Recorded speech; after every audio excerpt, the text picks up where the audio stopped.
Jesus Christ every second, every minute, everything. We need Jesus Christ. Praise the Lord. Nay, in all these things, we are more than conquerors through Him that love us. Wow!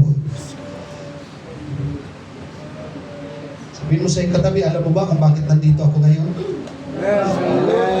Dahil tinulungan ako ng Diyos na magtagumpay na makarating sa lugar. Pwede natin mga kapatid na tayong lahat ay pagpalain ng Panginoon maging ang afternoon service ng UPC Malaining. Inihiling ko pa ang pananalangin ni Pastora Jim sa overcomers.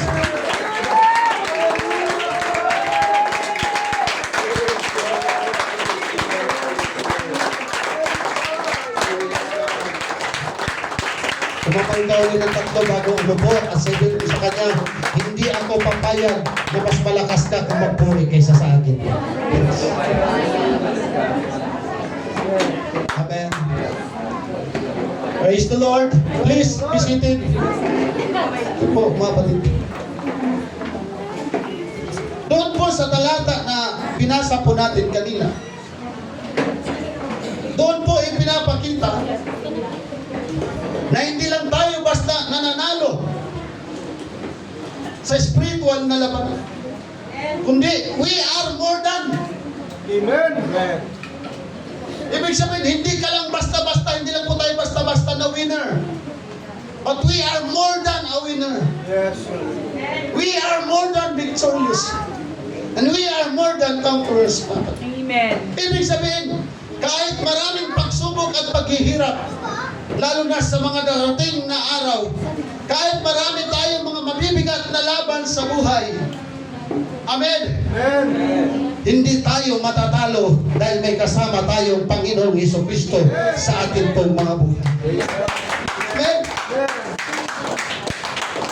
As long that we are in Christ, and Christ is in us, kahit anong gawin ng demonyo, hindi ka matatalo. Kahit anong gawin ng demonyo, hindi tayo matatalo, mga kapatid. Amen? Praise the Lord. Meron na po ba kayo nagustuhan dyan? May napili na kayo? Sabihin nyo lang sa akin mamaya, mga kapatid. Mura lang yan. Praise the Lord. Marahil po, baka nagtataka kayo. Ano ba basa niyan? Nike. Nike. Basta may na, basta may, okay na yan, mga kapatid. Amen? Praise the Lord. Wala naman nagmamadali, no? Kasi baka pag binadali rin natin ito, mga kapatid, baka hindi natin maunawaan. Now, in Hebrew words, wala pong eksaktong litra na mababasa about the word Nike or Nike. Pero mayroon pong katumbas na meaning about the word Nike. Victory, endurance, permanence, everlasting strength, Nitsa, Teshua, salvation, deliverance, victory through God's rescue. Hindi pa talaga naayos yung monitor natin sa harap. Iipit pa naman yung mga tuliw ko natin. Modern Hebrew meaning victory, winning, and triumph. Congratulations po sa lahat ng nagtapos, mga kapatid, sa Bible schools at sa secular. Sa Greek word, ang word na Nike means victory, triumph. Kung saan man basta mga Bisaya, mag-listen na. Winning over coming. Iyon po ang ibig sabihin ng word na Nike. Tagumpay. Ganap na pagtatagumpay. Palaging winner. Amen? At ang tao ay hindi ka pwedeng magtagumpay kung wala kang kalaban. Bago tayo magtagumpay, dapat mayroon tayong kalaban. Amen? Amen. Now, yung word na Nike, sa Bible, mga kapatid, sa 1 Corinthians natin pong binasa kanina, that God give us the victory through Jesus Christ. So sa spiritual revelation, sa Hebrew, mga kapatid, ang word na Nike, ito ay pagliligtas ng Diyos sa gitna ng laban. Right? Amen. Kaya ang bayang Israelita, pag dumating sa punto na lumalaban sila, mga kapatid, majority nananalo sila. Hindi dahil magaling sila, nananalo sila dahil mayroon silang Diyos na lumalaban para sa kanila. Amen? Praise God. Pagdating sa Greek word, mga kapatid, ang Nike ay tagumpay na nakukuha pagkatapos ng laban. Amen? Amen. Kaya every Sunday, sa bawat pagsamba natin, tayo mismo ang makapagsasabi sa ating mga sarili, kung paglabas natin sa pintuan na yan, mayroon ba tayong pagtatagumpay sa ating pagsamba sa ating pong Panginoon? Without the presence of the Lord, without the miracles of God, without the moving of the Holy Spirit, hindi po natin pwedeng sabihin na mayroon tayong pagtatagumpay sa gawain sa lugar na ito. But we need to keep in our mind na huwag tayong sumamba without the presence of God, without the power of God. Kailangan sasamba tayo with the Lord. Amen? Dahil kung sasamba tayo na wala ang Diyos, demonyo ang kasama natin. Pero kapag kasama natin ang Diyos sa atin pong pagsamba, lalayas ang demonyo, lalabas ang espiritu ng kaaway. Kaya lalabas din tayo na mayroong pagtatagumpay. Amen? Lahat ng mayroong Nike na damit, sapatos, pantalon, or ano pa man taas ang kamay. Sana all may Nike. Praise the Lord. Yun bang Nike? Babae or lalaki? Lalaki. Now, depende sa context mo. Now, sa Greek mythology, ang Nike is Greek goddess. Ibig sabihin, female siya. Si Nike ay isang diyosa. Goddess of victory sa Greek mythology. Siya po ay inilalarawan bilang winged woman. May pakpak siya. Buti yung mga sapatos kanina walang pakpak. Goddess of victory in war and sports. Sa modern context, ang Nike po ay walang gender. Ito po ay neutral. Dahil ang Nike ngayon ay isang brand or company ng sapatos. Ibig sabihin, hindi siya tao. Kaya hindi siya lalaki or babae. Kaya mayroon tayong makikita na babae at lalaki. And then mga athletes at kasama ng mga kapatiran natin dito nagsusuot ng Nike. Now, in spiritual insight, kung ang Nike ay goddess who gives victory, pagdating sa Bible, victory is not a goddess. Amen? Amen. Kung Biblia ang pag-uusapan, victory is not a goddess, kundi tayo nagtatagumpay sa pangalan ng ating pong Panginoong Jesucristo. Kaya di ba sabi ng talata na ating pong binasa kanina, salamat sa Diyos na nagbibigay sa atin ng pagtatagumpay. Amen? Amen. Ibig sabihin, hindi tayo nagtatagumpay dahil magaling tayo, marunong tayo. Nagtatagumpay tayo dahil meron tayong Diyos na tumutulong sa atin para tayo po ay magtagumpay, mga kapatid. Amen? Praise the Lord.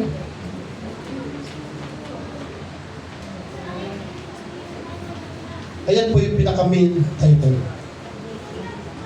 The victory that never loses because Jesus never loses. Tama? Amen. Sabihin mo sa iyong katabi, 1,000,000 ka mang magkamali. Kahit kailan, never na nagkakamali ang atin pong Panginoong Jesucristo. Amen? Maari sa mga tao, hindi tayo kaibig-ibig, pero hindi nagkamali ang ating Panginoong Jesucristo na kahit 1,000,000 beses tayo nagkamali, minahal pa rin tayo ng ating pong Panginoon. Tinulungan pa rin tayo ng Diyos na magtagumpay sa laban ng ating mga buhay. Praise the Lord! Praise the Lord. Lord. Ayan. Kilala niyo po yan, mga kapatid. Sino yan? Isa yan sa nagpasikat or pinakasikat na manlalaro sa basketball. At siya din ang isa sa ginamit ng kumpanya para buminta ng bilyon ang kumpanya ng Nike. Ito mga kapatid, kilala niyo ito? Ayan siya. Thank you, Brother Carl. Salamat kayo, dili na siya bugnaw. Makainom na dyan ko, anik. Thank you. Kailan mo, anak?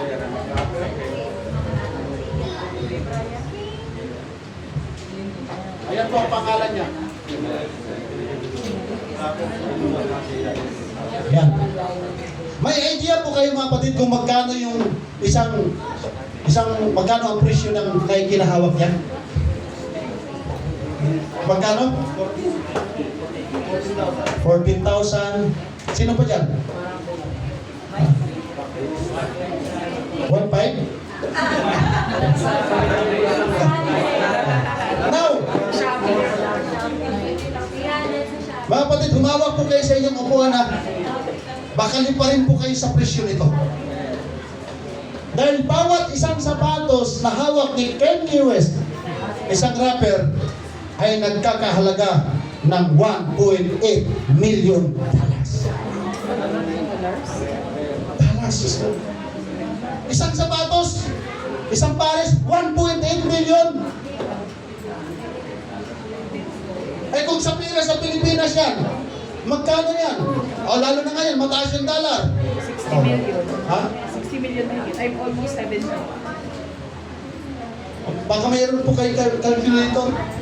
Pero thank you Sister Beth sa idea. Kung sa presyo ngayon yan mga kapatid, more or less nasa 100 million. Isang sapatos lang. Sino yung nagtitinda dito ng bahay? Parehas tayo. Sa reality sister chat. Kung mayroon tayong 100 million, mayroon tayong 100 houses. Wow! Pero sa kanila yung 100 million pang sapatos lang, Sister Beth. Tindi naman. Ilang libong gadgets kaya mayroon tayo sa halagang 100 million. Ilang negosyo kaya mayroon tayo kung mayroon tayong 100 million. Pero sa kanila, yung 100 million, pang sapatos lang.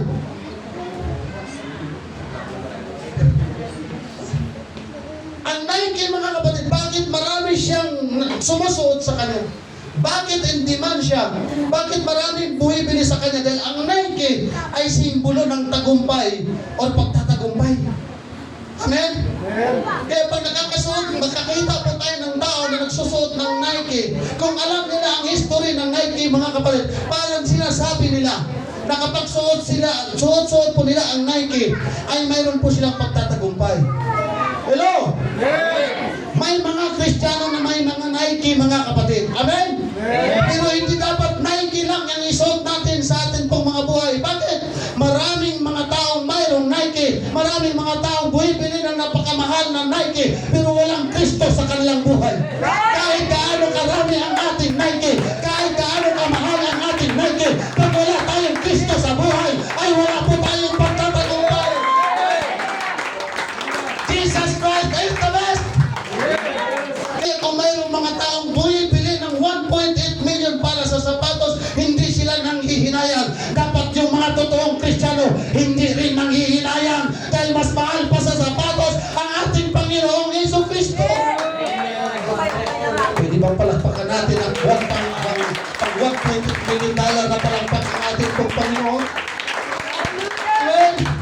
Mapalad tayo kung mayroon tayong suot-suot na Nike, pero mas lalo tayong mapalad na mayroon na tayong Nike, mayroon pa tayong Espiritu ng Diyos sa ating pong mga buhay na dala-dala natin kahit saan po tayo magpunta, mga kapatid. Amen. Sa bagong tipan, mga kapatid, marami pong laban ang mga Kristiyano. Now take note, baka sa susunod na araw, yung sinasabi ko po sa inyo, April 30 onwards, ay baka bubulusok ulit ang mga bilihin, mga kapatid. Pero huwag na tayong mag-stress, huwag tayong mangamba. Kasulat na yun sa Bible. Sa bagong tipan, alam natin maraming Kristiyano tinutuligsa. Marami pong mga Kristiyano na pinapahirapan, pinapatay. Inuusig sila, mga kapatid. At nakita natin na kung mayroon tayong kahinaan, ang mga unang Kristiyano mayroon din kahinaan. Pero nakita ng Diyos ang kanilang kahinaan, mga kapatid. Amen? Kaya hindi po sila nalipol. Maraming Kristiyano doon na pinag-uusig, hindi sila nauubos. Bakit? Imbis na pinag-uusig sila, pinapatay at magtatago sila, nandoon naman din ang kanilang pagpupuri sa Panginoon. Bakit? Dahil alam nila na kahit pinag-uusig sila, sinasamahan sila ng ating pong Panginoon. Kaya ang sabi ni Apostol Pablo, we are more than conqueror. Kahit magutuman tayo, kahit na-persecute tayo, kahit pinahihirapan tayo, we are more than conqueror. Nagtatagumpay tayo. We are a victorious Christian dahil sinasamahan po tayo ng ating pong Panginoon. Alam niyo po ba, ang tagumpay na nagmumula sa Diyos hindi na uuubos. Amen? Permanente, mga kapatid. Amen? Kaya pag may Kristo tayo sa buhay, sabihin mo sa iyong katabi, permanente kang nagtatagumpay. Kahit wala tayo sa church, mga kapatid, araw-araw. Pero after na mayroon tayong Kristo, araw-araw tayo nagtatagumpay. Palagpakan natin ang ating Panginoon. Victory or tagumpay ay regalo ng Diyos. Wala po tayong mabibilhang tindahan, mga kapatid, na makakabili tayo ng victory. Biyaya lamang ito ng Panginoon sa atin. Amen? Maraming tao dumadaan ang matinding paghihirap para magkaroon lang ng victory. Pero tayo, mga kapatid, ibinibigay ng Diyos. Kaya kung mayroon man dito sa umaga, wala kang victory, humingi tayo ng victory sa ating pong Panginoon. Because our God is God of victory. Ganda pa naman ang kanta kanina, Jesus, Jesus, Jesus, Jesus. Sa mundo natin, bago tayo tawagin champion or winner, kailangan munang manalo po tayo sa isang labanan. Amen? Pero sa pagdating sa ating Panginoong Jesucristo, kahit walang laban, Brother Dong, champion na tayo sa harapan ng ating pong Panginoon. Amen? Hindi na natin kailangan. Bakit? Andiyan na ang Diyos eh. Siya na ang nakikipaglaban para atin. Amen? Pero mo, hindi ka pa lumalaban, champion ka na. Hello? Ano ba ang nakikita natin sa taong winner at champion? Ano nakikita natin sa mukha niya? Tingnan niyo rin yung inyong katabi, mga kapatid. Sige daw, sige daw. Ha? Ano sabi, champion ba? Hindi tayo nananalo sa spiritual na labanan. Dahil malakas tayo, mga kapatid. Nananalo tayo dahil ang lumalaban sa atin ay ang ating Panginoong Jesucristo. Dahil alam niya na wala tayong panalo sa kaaway. Salamat. Alam niyo po, ang mensahe po ng Panginoon sa bagang ito, mga kapatid, ay hindi na basta ordinary message. Amen. Ito po ay mensahe ng pagtatagumpay. Amen. Mga kapatid, sino dito ang may pinagdadaanan? Amen. Yung mabigat yung pinagdadaanan natin sa buhay.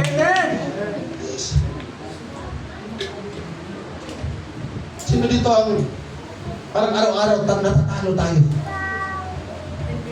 Lahat tayo may pinagdadaanan laban sa buhay. Halos araw-araw, mga kapatid, mayroon tayong laban sa buhay. Pero isa lang po ang mensahe ng ating pong Panginoon. Hindi tayo tinawag ng Diyos para matalo lang. Tinawag tayo ng Diyos para manalo laban sa kahawa. Ibig sabihin, hindi lang tayo survivor lang. Kaya pag kinukumusta tayo, okay lang. Hindi tayo basta survivor lang, mga kapatid. Hindi tayo basta fighter lang. But more than conqueror.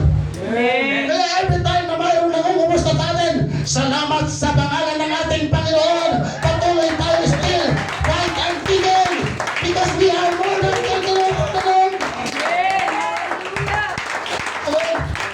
Maaari mayroon tayong pinapasang kabigatan ngayon. Maaari mayroon pang darating na problema sa atin pong mga buhay.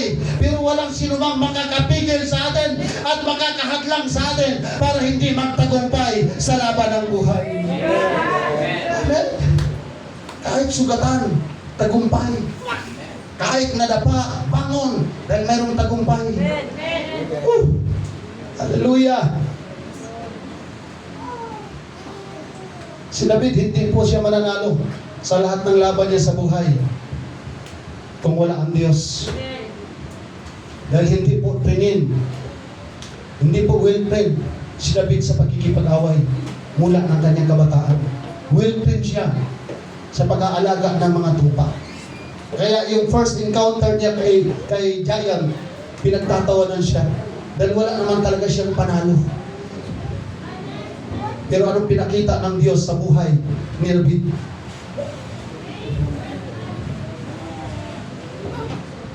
Hindi po nag-glorify ang pangalan ni David dahil magaling siya.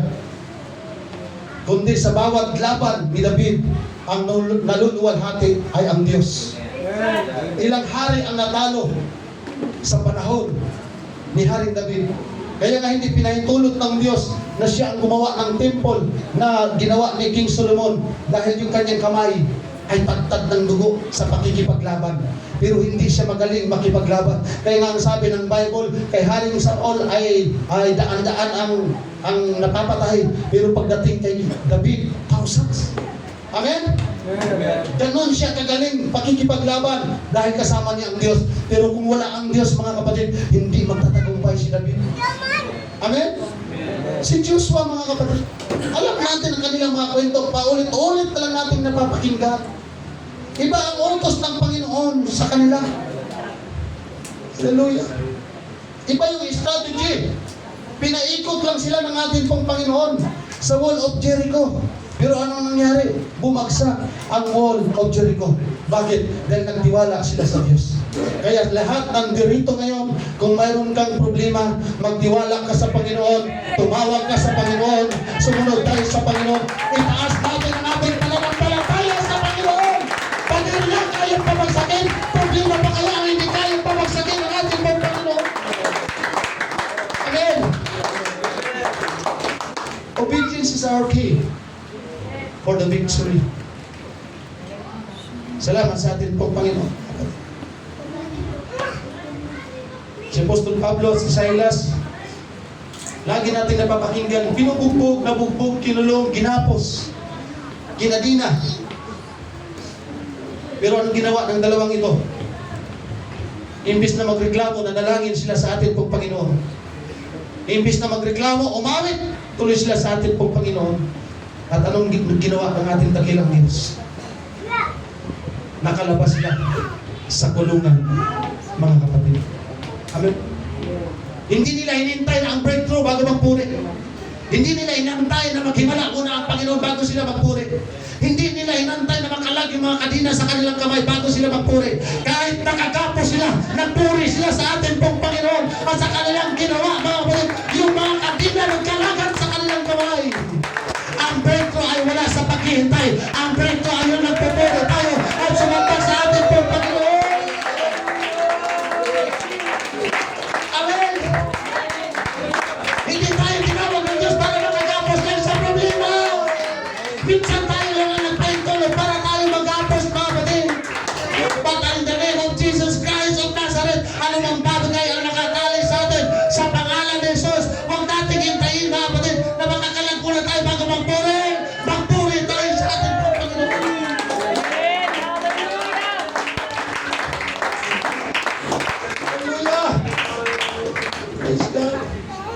Plano na po ng ating Panginoon ang kasalanan at kamatayan. Lahat tayo mamamatay. Pero hindi pa tayo namamatay, mga kapatid. Mayroon na tayong panalo. Bakit? Alam natin mabubuhay tayo. Amen. Guys, Kaya ang hallelujah. totoong tagumpay sa paglilingkod sa Panginoon. Kaya sabi ng Bible, kaya pala sinabi ni Apostol Pablo, we are more than conqueror. Biruin mo, buhay ka pa, may buhay ka pa uli. Diba, Sister Maria? Napakagandang pakinggan. Hindi ka pa namatay, hindi pa tayo namatay, mayroon pa tayong buhay uli. Diba? Pag hindi natin alam yung pagtatagumpay, malulungkot tayo pag malapit tayong mamatay. Sa totoo lang mga kapatid, wala namang natutuwa sa atin at nagpipray sa atin ngayon na bukas mamatay na tayo. Pastor, gusto ko na mamatay kasi hirap na hirap na ako. Total, mayroon namang bagong buhay. Kaya nga tayo pupunta ng doktor kasi ayaw pa nating mamatay. Tama? Amen. Pero pag malapit na talaga tayong mamatay, pag mayroon pa tayong pag-iisip mga kapatid, Lord, salamat! Malapit na ang kapangalawang bagong buhay.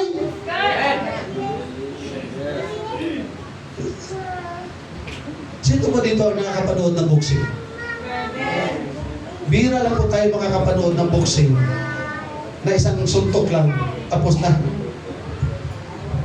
Pag magpa-contest tayo dito ng engineer ng boxing, maraming babagsak siya.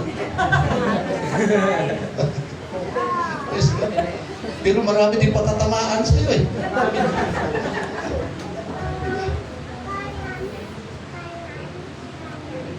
Mga kapatid, nakakapanood tayo ng boxing na round 15, round 12. Diba, basag-basag na yung mga mukha, duguan na. Yung iba kahit ilang beses nang bumagsak. Yung mga tao gusto na siya pasurinderin, pero mayroong mga boksingirong tumatayo, bumabago. Eh kung si Manny Pacquiao, kung hindi natsambahan ni Marquez, kahit bugbog yun, babango doon eh. Kasi kahit sugatan si Manny Pacquiao, hindi yun basta umakas. Sumusugod yun eh. Oh, Bisaya ko. Bisag masamdan. Lalong tumatapang. Ganyan yung mga Bisaya eh. Gusto. Kaya gusto-gusto ng mga Tagalog na tao, yung mga Bisaya makasama. Kaya yung mga Bisaya, patay kung patay man. Isok man din yung mga Bisaya. Yung mga sundalo matatapang mga kapatid, mga Bisaya eh. Pag nakaamoy ng pulbura, lalong tumatapang.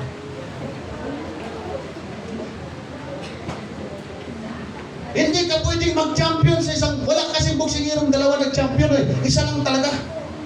Pero bago ka mag-champion, makakaranas ka talagang bugbugin ka. Yung iba nga, namamatay eh. Gaano kasakit yun mga kapatid, pero gaano kahirap. Pero pag nanalo ka naman, Brother Bilke, di ba? Kahit bugbog ka, nakakangiti ka. Kahit marami kang sugat, nakakatakbo ka, umuano ka doon sa ring, tinataas mo yung kamay mo, dahil kahit bugbog ka na, kahit sugatan ka na, nananalo ka. Kaya ang Kristiyano, every Sunday pag nakarating ka ng church, taas mo yung kamay mo, isagat mo yung tagumpay natin. Nabubugbog tayo sa ibang araw, pero pagdating sa linggo, we are more than conquerors. Kaya nga po mga kapatid, ang tanong eh, bakit parang tila mga may araw na Sunday na nahirapan tayo tumalon, nahirapan tayo magtaas ng kamay, eh victory na nga! Pag victory, masaya! Walang magtatagumpay na malungkot! Yung iba masaya sa boxing tayo, we are on spiritual water, pero nakakataas ang ating kamay! Amen! Salamat po sa atin pong Panginoon. Ang gapos mga kapatid, ay simbolo po yan ng pagkaalipin. Pag nakakagadina ka, pag nakagapos ka, simbolo yan ng pagkakaalipin. Dahil hindi ka na makakagalaw ng maayos, hindi ka na makakakilos. Dahil nakagapos. Amen? Dati tayo nakagapos sa kasalanan. Dati tayo nakagapos sa bisyo. Dati tayo nakagapos sa mga bagay na makamundo. Tama ba, Brother Dom? Amen. Ang daming nakagapos sa atin dati. Alak, sugal, sigarilyo, babae, tiner, rugby, sirap, kung ano-ano pa mga nakagapo sa atin.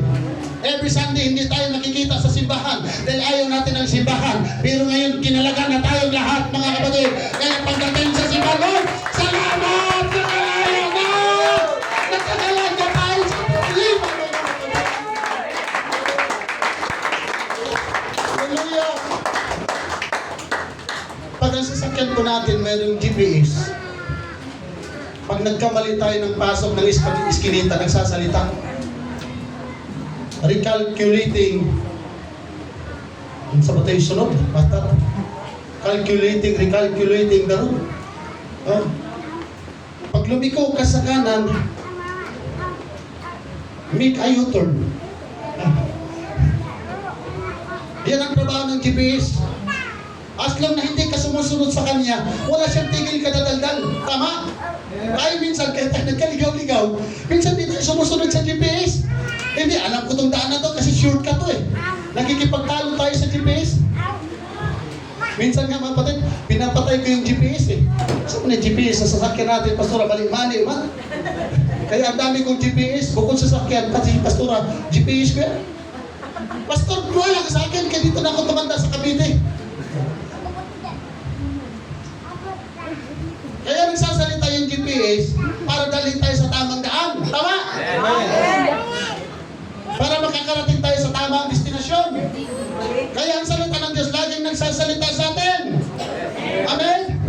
Lagi tayong kinakausap ng Panginoon. Anak, may mali ka, ganito gawin mo, ganito gawin mo. Minsan natidisgrasya tayo kasi sinusunod natin ang ating mga sarili. Pero pag sinusunod natin ang Panginoon, woo!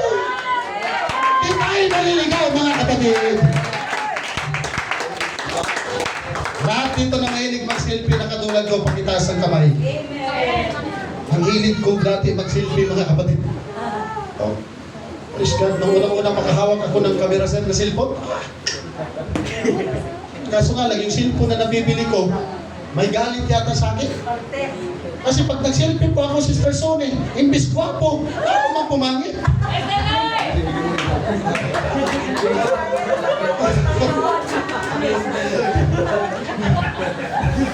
Filter tayo ng filter sa mga mukha natin, tama? Oh. Grabe. May sinit na sa akin, meron tayong kapatid na nagsinit sa akin ng Rimini. Kaya makakatulong. Grabe talagang bagay sa ayos ko. Wala. Binura ko na lang yung Rimini ko, mga kapatid. Amen? Bakit tayo nag-filter? Pag nagsisilpi tayo, nakikita natin ang ating mga sarili. Pero minsan sarili natin ang ating nakikita, pero yung ating spiritual na sarili, hindi natin nakikita. Pag medyo pangit ang ating mga mukha, nagpipilter tayo para umayos. Amen? Dapat nakapilter din ang ating mga sarili, mga batid. Yung ating mga spiritual, mga batid na buhay. Dapat nakapilter din. Para pag nakapilter ang ating mukha, kumanda. Pag nakapilter ang ating kaluluwa at espiritu, maganda yan sa harapan ng ating Panginoon.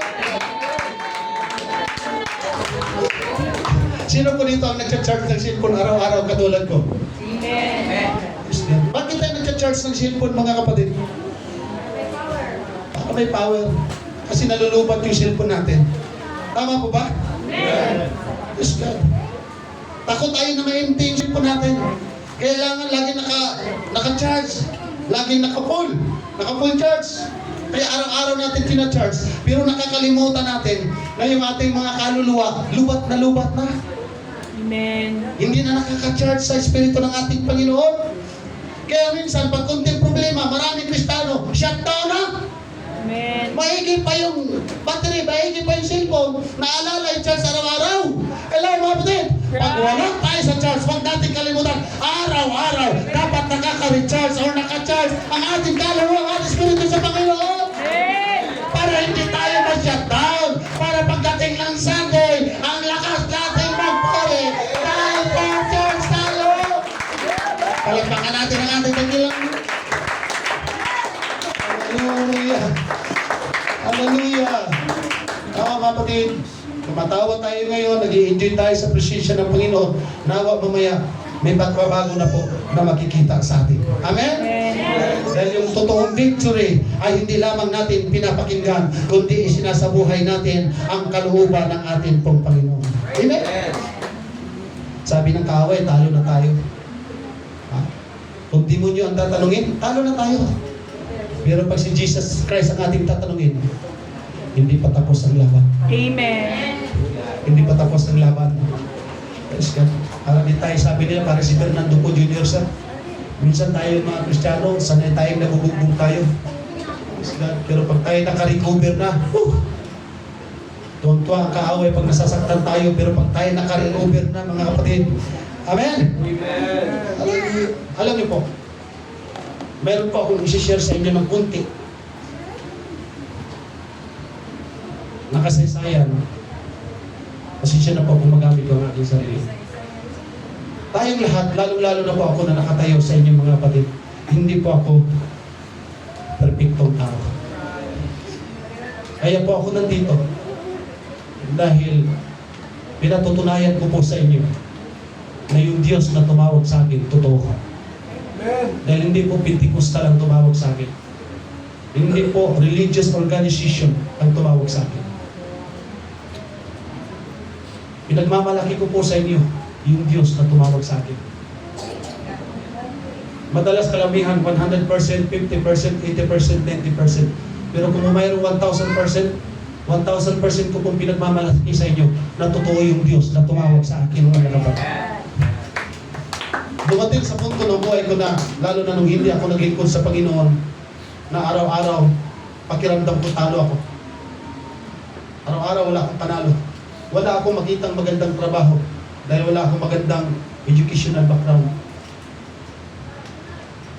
Libon nga lang, tagahalo nga ng simento, hindi ako makapasok-pasok. Dahil wala man akong identification kasi hindi ko man alam kung ano yung identification. Hindi ko man alam yung business, yung payment. Ganyan mga kapatid. Kung sa salitang pangkalye, kawawang nila lang. Meron akong mga laban sa buhay na hindi ko kayang ipanalo. Marami akong mga pinagdadaanan na talo ako. Maraming mga gabi na parang sumasabog yung puso ko.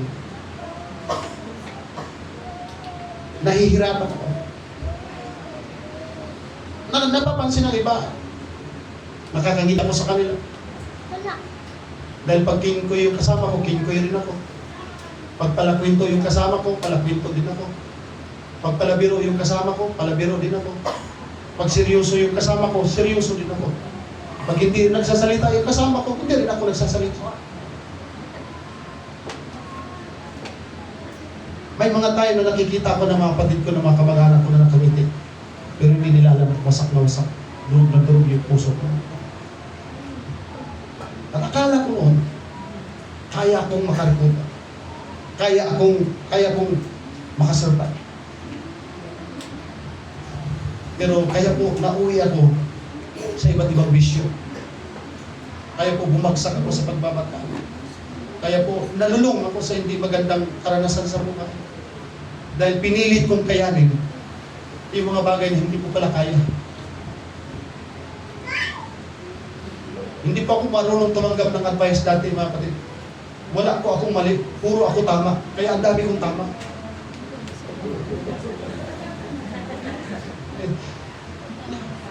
Hindi ako nakikinig ng correction.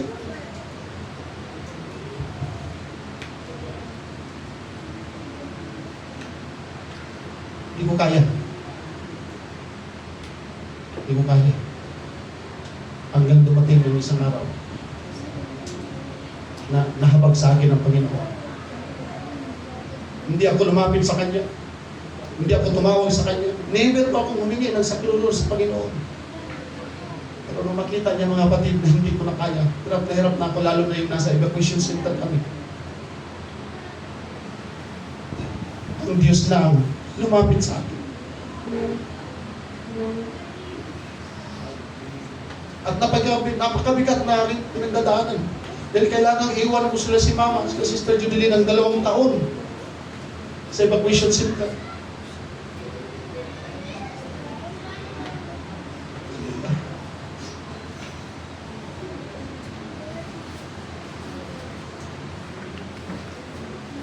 Wala akong tiwala sa Diyos. Pero may nakita pala ang Panginoon na pwede pala tayong pagkatiwalaan, mga kapatid. Ngayon, may mga pagsubok. Ngayon, may mga problema. May mga gabi na hindi tayo nakakatulog, pero sa bawat gising ng umaga, nakakangiti tayo. Dahil alam natin mayroong Diyos na nagpapalakas sa atin, mga kapatid. May mga laban tayo sa buhay na hindi natin kaya. Amen. Kaya ang ginawa ng Panginoon, nung makita niya na mapapahamak na ako, mga kapatid, kailangan mo nang sirain ang Panginoon ng aming bahay para makilala ko siya at magtiwala sa Kanya. Ngayon, mga kapatid, hindi tayo nagmamalaki sa ating mga sarili dahil wala naman talaga tayo pwedeng ipagmalaki. Pero every time na nakikita tayo ng iba, salamat, naluluwalhati ang Diyos na ating pong sinasabi. Kaya ang sabi nila, totoo yung talaga yung Diyos na tumawag sa iyo. Dahil ang laki na ng pinagbago mo. Yun din ang pinagmamalaki ko sa inyo, mga kapatid. Totoo yung Diyos na tumawag sa iyo. Totoo yung Diyos na tumawag sa akin. May mga panahon, kaya tayo nahihirapan. Kaya gusto natin kargahin at saluhin ang ating mga problema. Kaya hindi tayo nagpatagumpay. Ibigay po natin sa ating Panginoon. Dahil siya lamang po ang victory ng ating pagmamabuhay. Sa Kanya lamang po ang solusyon ng lahat ng ating pong pinagdadaanan. Kaya ngayon, hindi po ako lumalaban para manalo. Lumalaban ako ngayon dahil sa tagumpay na ibinigay ng ating pong Panginoong Jesucristo. Ikaw, kaya ka nandito ngayon dahil lumalaban ka dahil mayroon ka ng tagumpay. Yung tagumpay mo gusto lang kunin ang kaaway. Pero nililimahin tayo ng ating pong Panginoon. We are a winner na. We are a victorious Christian sa mga kapatid. Kung tayo pumayon. Tapos sabay natin ang ating Panginoon. Ibigyan natin. We are a winner. We are a victorious Christian. Hindi natin kaya, pero kaya ng Diyos. Sige po, palagpakan natin ang ating dakilang Diyos. Purihin natin ang ating Panginoon. Isigaw natin sa bakang ito. Victory is mine. Victory is mine. Maaari sa tingin ng ibang tao, talunan tayo. Pero sa harapan ng ating Panginoon, we are a victorious Christians, mga kapatid. Kaya nga po, naiiyak ako kanina yung inaawit yung there is no higher calling. Mga kapatid, tayong lahat ay tinawag ng Diyos. Kaya napakasarap magpili, napakasarap umiyak. Hindi tayo nakakatayo sa likod ng pulpitong lahat, pero mataas ang pagkatawag ng Diyos sa iyo at sa akin. Pwede ba natin awitin yun habang nagpupuli? There is no higher calling.